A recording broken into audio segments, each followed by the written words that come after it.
Bismillahirrahmanirrahim. Assalamu alaikum 9th class. I hope you all are good by the grace of Allah. So students, आज का हमारा lecture number 3 9th biology का है, जो कि हम स्टार्ट करने जा रहे हैं। टॉपिक हमने स्टार्ट किया हुआ है इंट्रोडक्शन टू बायोलॉजी, और इसका रिमेनिंग पार्ट जो है वो आज हम डिस्कस करेंगे। सो स्टूडेंट्स, यहाँ से हमने स्टार्ट करना था इसकी ब्रांच से, जो कि है हमारे पास जेनेटिक्स।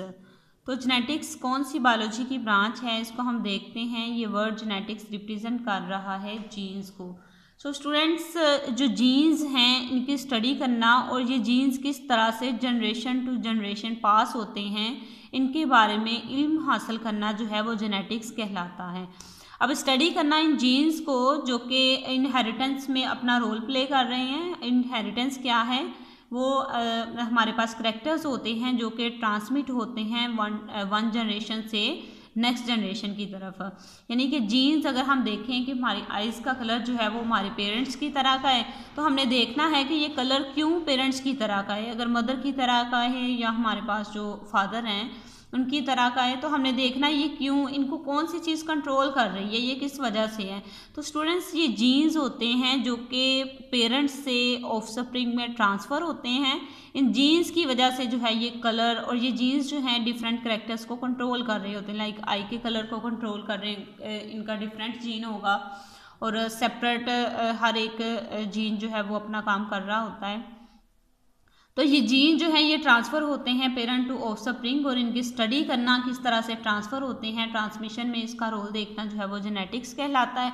नेक्स्ट हमारे पास ब्रांच है वो है एम्ब्रियोलॉजी। एम्ब्रियोलॉजी जो है ये वर्ड रिप्रेजेंट कर रहा है एम्ब्रियो। एम्ब्रियो क्या होता है, सबसे पहले इसको देख लेते हैं, और इसकी स्टडी को फिर हम कहेंगे ये एम्ब्रियोलॉजी है। तो स्टूडेंट्स, आपको पता है कि स्पर्म्स और एग्स मिलके जो है वो क्या बनाते हैं, जब इनमें फर्टिलाइजेशन होती है तो जाइगोट बनता है। अब जाइगोट जो है इसमें डेवलपमेंट होती है, और डेवलपमेंट जब होती है 8 वीक जब डेवलपमेंट को हो जाते हैं तो ये चेंज हो जाता है जाइगोट एम्ब्रियो में। यानी कि ये हम कह सकते हैं अर्ली स्टेज ऑफ डेवलपमेंट होती है ये, ठीक है। तो जब एम्ब्रियो जो है इसकी स्टडी करना, जब एम्ब्रियो बन जाएगा, डेवलपमेंट जाइगोट की होगी, एम्ब्रियो बन जाएगा, इसकी स्टडी करना जो है वो क्या कहलाएगा, एम्ब्रियोलॉजी। नेक्स्ट ब्रांच है टैक्सोनॉमी। टैक्सोनॉमी साइंस की वो ब्रांच है, बायोलॉजी की वो ब्रांच है जिसमें हम नेम देते हैं और क्लासीफाई करते हैं ऑर्गेनिजम्स को ग्रुप्स में और सब ग्रुप्स में। अब देखें कि हमारे पास डिफरेंट ऑर्गेनिजम्स होते हैं, उनका नेम सेम होता है या नेम जो है वो डिफरेंट होता है एक ही ऑर्गेनिज्म का। तो इसमें जो है वो बहुत सारी कॉम्प्लिकेशंस आ जाती हैं, इसलिए इससे बचने के लिए जो है वो साइंटिफिक नेम जो है वो दिया जाता है ऑर्गेनिजम्स को। लाइक हमारे पास हम जो ह्यूमंस हैं इनका साइंटिफिक नेम जो है वो क्या है, होमोसेपियंस। तो इसी तरह जब भी ह्यूमन की बात होगी तो होमोसेपियन नेम जो है वो लिया जाएगा। फिर क्लासीफाई किया गया ऑर्गेनिजम्स को ग्रुप्स में और सब ग्रुप्स में, इनमें सिमिलरिटीज़ की बेस पे, इनमें डिफरेंस की बेस पे, इनके मोड ऑफ न्यूट्रिशन की बेस पे, डिफरेंट मेथड्स को देखते हुए इनको जो है वो क्लासीफाई किया गया। अब ऑर्गेनिजम्स को नेम देना और क्लासीफाई करना जो है वो देखा जाता है टैक्सोनॉमी में, जो कि बायोलॉजी की ब्रांच है। नेक्स्ट हमारे पास जो ब्रांच है वो है पैलेंटोलॉजी। पैलेंटोलॉजी जो है वो कहते हैं फॉसल्स की स्टडी को। फॉसल्स हमारे पास क्या होते हैं, रिमेन्स होते हैं एक्सटिंक्ट ऑर्गेनिजम्स के, ऐसे ऑर्गेनिज्म जो कि अब मौजूद नहीं हैं लेकिन उसके कुछ आसार हमें मिलते हैं, उसके रिमेन्स जो है वो मिलते हैं, उनको हम स्टडी करते हैं और इनकी स्टडी को फिर कहा जाता है पैलेंटोलॉजी। नेक्स्ट ब्रांच है हमारे पास एनवायरमेंटल बायोलॉजी। एनवायरमेंटल वर्ड जो है रिप्रेजेंट कर रहा है एनवायरनमेंट को, और एनवायरनमेंट की स्टडी करना ह्यूमंस के लिहाज से या किसी ऑर्गेनिज्म के लिहाज से, जो लिविंग ऑर्गेनिजम्स हैं इनके लिहाज से, इनको हम नाम देंगे एनवायरमेंटल बायोलॉजी का। यानी कि हम एनवायरनमेंट में देखेंगे कि किस तरह एनवायरनमेंट जो है वो इंटरेक्ट करता है लिविंग ऑर्गेनिजम्स को, और जो अफेक्ट हो रहे हैं हमारे एनवायरनमेंट के ऑर्गेनिजम्स के ऊपर, इनको स्टडी करना, और किस तरह से एक लिविंग ऑर्गेनिज्म जो है वो सरवाइव कर रहा है अपने एनवायरनमेंट में, इसको स्टडी करना जो है वो एनवायरमेंटल बायोलॉजी कहलाता है। नेक्स्ट हमारे पास सोशियो बायोलॉजी। सोशियो बायोलॉजी जो है इसमें हम स्टडी करते हैं कि किस तरह से जो ऑर्गेनिजम्स हैं उनके सोशल बिहेवियर हैं, और ये सोशल बिहेवियर किस तरह से जो है वो सोसाइटीज़ बनाने में हेल्प कर रहे हैं। यानी कि डिफरेंट ऑर्गेनिज्म हैं, डिफरेंट सोशल बिहेवियर को शो करते हैं, और इनकी स्टडी करना जो है वो सोशियो बायोलॉजी कहलाता है। नेक्स्ट हमारे पास जो ब्रांच है वो है पैरासाइटोलॉजी। पैरासाइटोलॉजी जो है वो ऐसी ब्रांच है हमारे पास बायोलॉजी की जिसमें हम पैरासाइट्स को स्टडी करते हैं। अब मेन वर्ड यहाँ पर जो आया है वो है पैरासाइट्स। अब हम देखते हैं कि ये पैरासाइट्स जो हैं वो क्या होते हैं। सो स्टूडेंट्स, यहाँ पर एक वर्ड आपको नज़र आ रहा है जो कि पैरासाइट है। अब पैरासाइट्स क्या होते हैं? ऐसे ऑर्गेनिजम्स होते हैं जो कि फूड भी लेते हैं, शेल्टर भी लेते हैं किसी और ऑर्गेनिज्म से जिसको हम होस्ट कहते हैं, और बदले में क्या करते हैं? उसको नुकसान पहुंचाते हैं।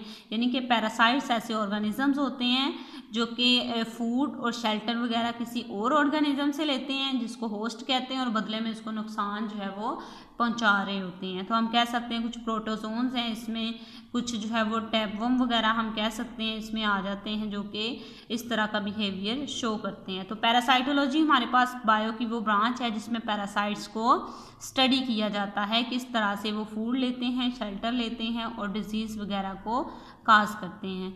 नेक्स्ट जो ब्रांच है वो है बायोटेक्नोलॉजी। और बायोटेक्नोलॉजी जो है इसमें क्या किया जाता है कि लिविंग ऑर्गेनिज्म से कुछ प्रोडक्ट्स को बनाया जाता है, सब्सटेंसेस को बनाया जाता है, और फिर इसको इंसानों के वेलफेयर के लिए जो है वो यूज़ किया जाता है। यानी कि हमारे पास बायोलॉजी की वो ब्रांच है जिसमें प्रोडक्ट्स को बनाया जाता है, लाइक मेडिसिन्स वगैरह जो बनाई जा रही हैं वो बायोटेक्नोलॉजी की बेस पे हैं। कुछ प्रोडक्ट्स फर्मेंटेशन के प्रोसेस में जो बनाए जा रहे हैं, लाइक कुछ ड्रग्स बनाई जा रही हैं वो सारी बायोटेक्नोलॉजी, कुछ वैक्सीन्स वगैरह, एंटीबॉडीज़ वगैरह, एंटीबायोटिक्स वगैरह, ये सारी जो हैं ये क्या है? बायोटेक्नोलॉजी की बेस पे। कुछ हार्मोन्स वगैरह जो है वो बायोटेक्नोलॉजी की बुनियाद पे जो है वो बनाए जाते हैं। अब इसका अगर हम कहें कि ये प्रोडक्ट्स जो हैं वो हम ले रहे हैं किसी लिविंग ऑर्गेनिज्म के थ्रू, तो वो हमारे पास होगी बायोटेक्नोलॉजी। यानी कि लिविंग ऑर्गेनिज्म से कुछ प्रोडक्ट्स को हासिल करना और इसको जो है वो यूज़ करें लिविंग ऑर्गेनिजम्स, फिर हम इसको जो है वो बायोटेक्नोलॉजी का नाम देंगे। इसको बायोटेक्नोलॉजी में जो है वो स्टडी किया जाएगा। नेक्स्ट ब्रांच जो है वो इम्यूनोलॉजी है। इम्यून सिस्टम से ये रिलेट करती है, और इम्यून सिस्टम हमारे पास जो है वो मदाफ़ती निज़ाम होता है, और इसमें हमारे पास कुछ कंपोनेंट्स आ जाते हैं जो कि वाइट ब्लड सेल्स हैं, इसमें एंटीबॉडीज़ वगैरह हैं, स्प्लीन है, बोन मैरो है, थाइमस है।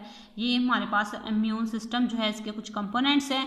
और इम्यून सिस्टम क्या करता है? ये डिफेंड करता है बॉडी को अगेंस्ट द इन्वेडिंग माइक्रोब्स। अब कुछ माइक्रोब्स होते हैं, लाइक वायरस की बात कर लें, बैक्टीरिया की बात कर लें, ये क्या करते हैं? डिजीज़ को काज करते हैं, और इन डिजीज़ को बचाने के लिए, बॉडी जो है इसको महफूज रखने के लिए इन डिजीज़ से जो हमारा इम्यून सिस्टम है ये वर्क करता है।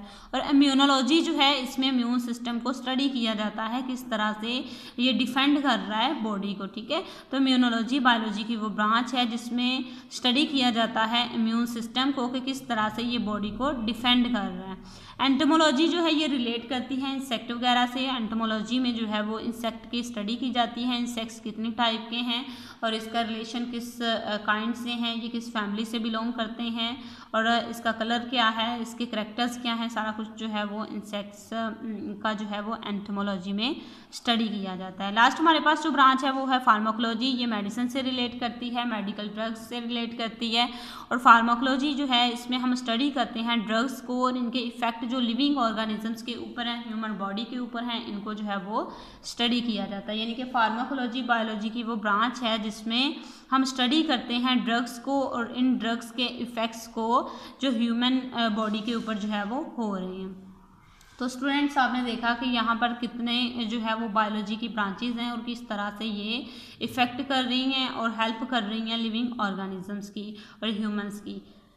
इस तरह से अगर हम देखें तो human population growth, infectious disease, इसके अलावा एडिक्टिव ड्रग्स और पॉपुलेशन जो है ये मेजर बायोलॉजिकल इश्यूज हैं जो आजकल हैं। और आपको पता ही है कि पॉपुलेशन जो है वो किस तरह से इफ़ेक्ट कर रही है, ग्रोइंग पॉपुलेशन, और डिजीज़ किस तरह से इफ़ेक्ट कर रही है। लेकिन बायोलॉजी जो है ये क्या करती है कि ये हेल्प भी करती है कि इन चीज़ों को जो है वो बनाया जाए बायोटेक्नोलॉजी के शोबे में, ताकि जो है वो इन चीज़ों से बचा जा सके, यानी कि डिजीज़ को रोका जा सके। एडिक्टिव ड्रग्स जो हैं इसके अगेंस्ट जो है वो चीज़ें बनाई जाती हैं।